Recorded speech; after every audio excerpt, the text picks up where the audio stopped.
In today's video, I'm going to talk about one of the most underrated sales processes that multiple 8-figure brands use, and nobody's really using them so much. As you can see, I have several topics to speak about, so make sure to stick until the end because every single step that I speak about will make sense as I go along. Before I go further into the video, my name is Brando. For the new viewers, I work with 8-figure brands and 7-figure brands. This is just one of my own clients, so you see the type of caliber of clients that we're typically used to working with, and also the type of data that we have access to. Now that we got the proof either way, and you know that I'm qualified to speak about the topic, let's just get right into the video. Great, so let's actually start from the top. As I said in this video, I'm going to talk about an underrated sales process that multiple 8-figure brands use, including some of my own clients, and it works very, very well.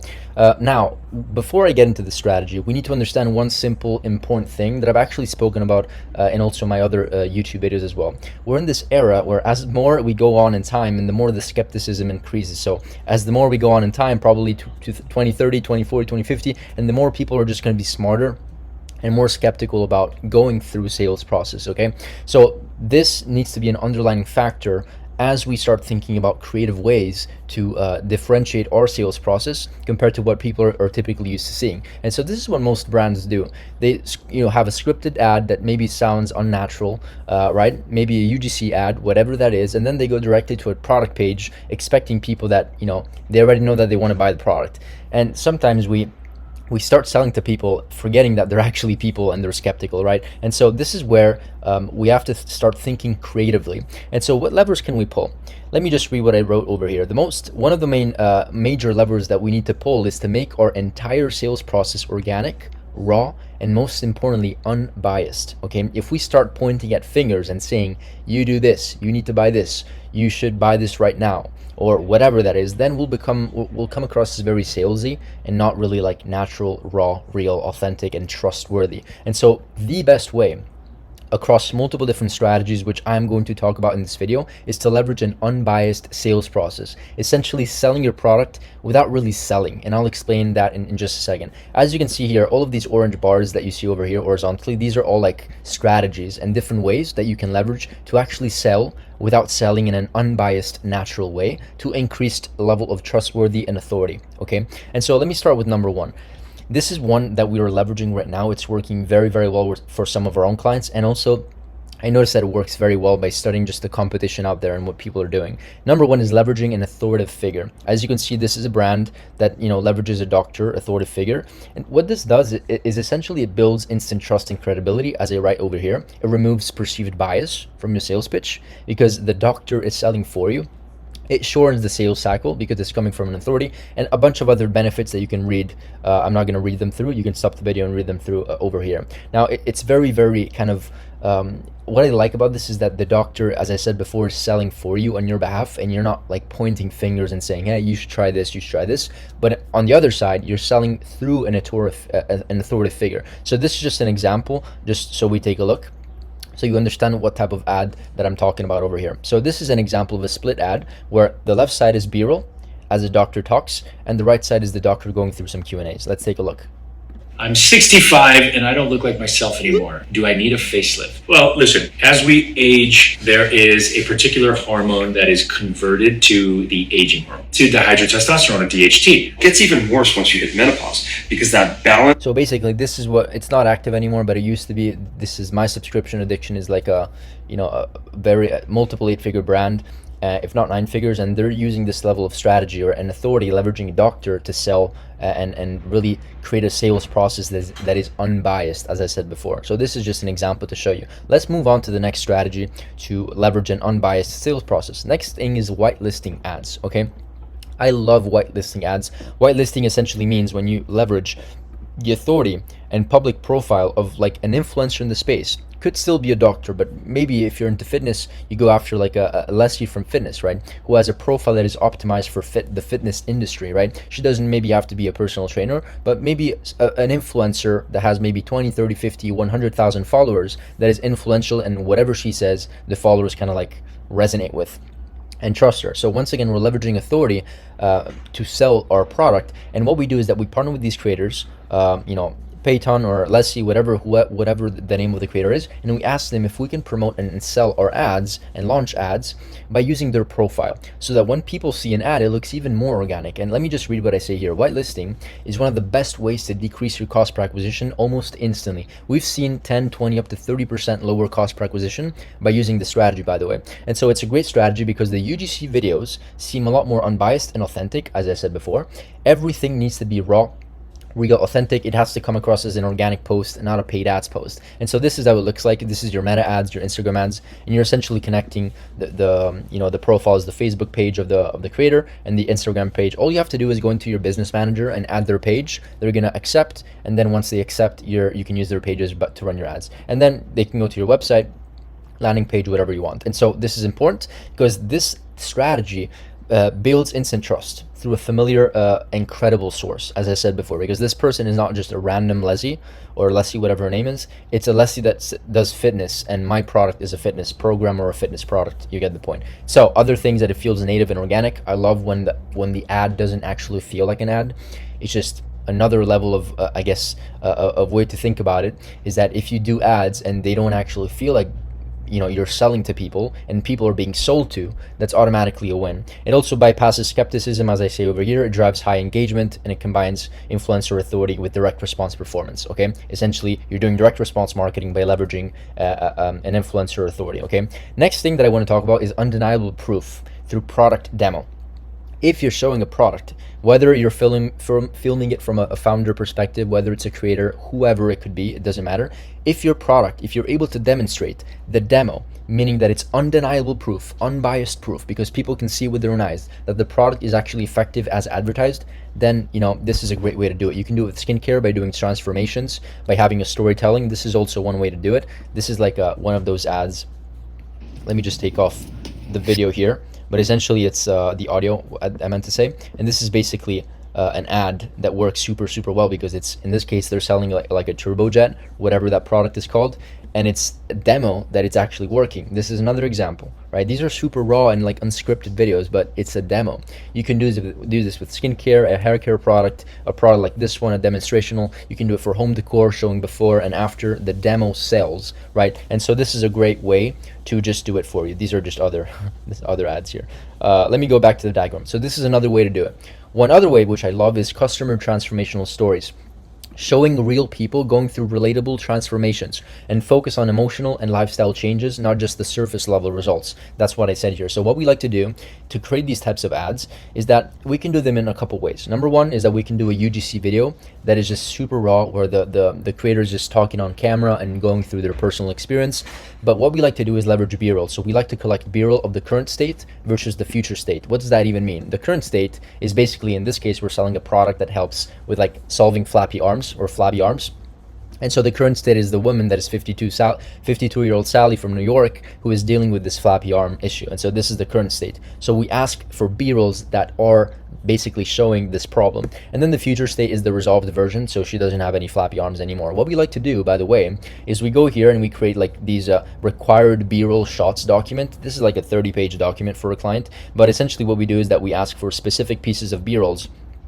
So whenever we work with a creator and we ask them a specific thing, they know exactly what they need to do and reproduce, because we're showing them over here. So in this example, before's B-roll number one, right? Before is like, B-roll number two, like you're crying in the bathroom floor with your makeup on, making it dramatic. B-roll three, you're looking stressed out, nervous, taking deep breaths in your car or public transportation, whatever this is. And so this is like the before state. And then we also do the same thing as like after state, if I can find it.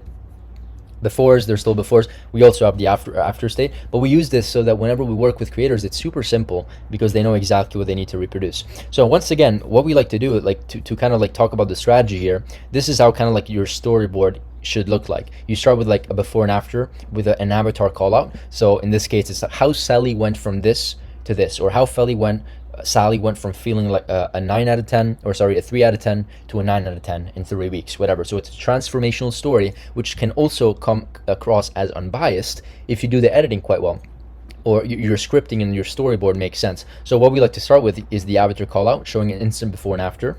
Then you go after how Sally felt, right? How it affected her life, what she tried before, that is basically a failed solution. Maybe she tried 10 other products that are very common, so that you increase the level of resonation. And then you talk about the solution, which is of course your product. You have Sally talk about the solution, not the brand, Sally. And then you have a CTA bit, which is basically a call to action. Everything should seem very authentic and raw. And as I say over here, if you can have instant and quick before and after flashes going from current state to future state throughout the entire video, where people, you can remind them, oh, Sally was like this and Sally is like this right now, and this is the way that I can also resonate with Sally, right? Showing before and afters throughout the video, super effective.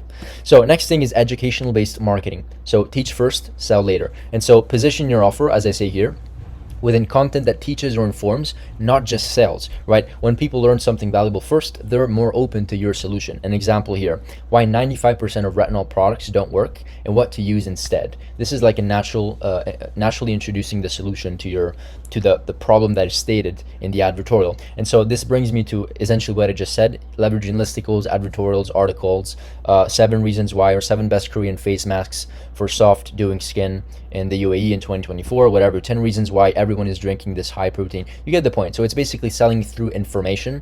This is great also because you're adding an extra layer. Every single time people go on these pages, they're essentially also an opportunity to retarget them because they're being pixeled. These are, you're doing these articles through your Shopify store and your domain, and so you can essentially pixel these people. Okay, so let's go through some examples of like a full-on unbiased sales process so you understand the point and how you can leverage this within your own business. I don't care if you're doing already 8 figures, 7 figures, 9 figures. If you're not doing this, you're definitely leaving money on the table, because as I said, unbiased sales processes just work. I've tested them very frequently within our clients, and they always typically beat the non-unbiased sales process. Okay, so this is a perfect example. We run whitelisting ads. We're selling maybe a Korean face mask, or we use like a third-party review page. We can call it like best skincare or Korean face mask reviews.com. It's our own page. We own it. And these ads go to maybe like an article, which is also owned by us, a different domain typically. And this is like using a third-party review site. So this is something that I didn't talk about before,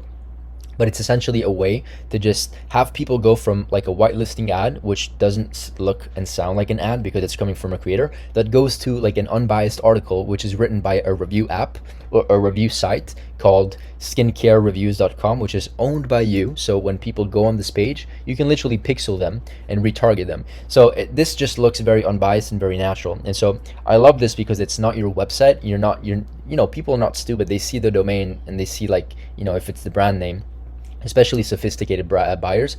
And so if it's just something unbiased, once again, an article like best 14 Korean face masks for a glass skin glow, then it's amazing. And guess what? The 14th, then you start with the 14th and you go down to the first, and the first being the first out of the 14 is your product, right? And so people are absolutely incentivized to scroll until the end, until they see the final solution. So the 14th, the 13th, the 12th, the 11th, they see all the possible solutions in the market, and you position them as basically not the best, right? And then the first one is basically your product. And then, of course, they link it to your own product page, and this is how you can sell. One other way to do it is basically using a doctor ad, right? Basically, ads have doctor commenting and explaining best practices, common mistakes, kind of like the examples that I showed you before, organically introducing a problem and organically introducing a solution to that problem, which is your product, right? So this is once again unbiased selling. And they go to an advertorial that looks something like this: advice from a psychotherapist on how to reduce knee pain the fastest. I'll actually show you an example. I have a couple examples here. This is basically what I just showed you, or this one over here, how to reduce knee pain with the fastest. And this is basically a whole full-on advertorial with a doctor angle. And same thing over here, how a psychotherapist overcame her knee chronic pain, her inspiring story and journey. So this is a mix between a storytelling, right, which is still kind of unbiased because it's coming from this doctor or Andreas, whatever his name is, and it's leveraging the physiotherapist angle, right, to sell.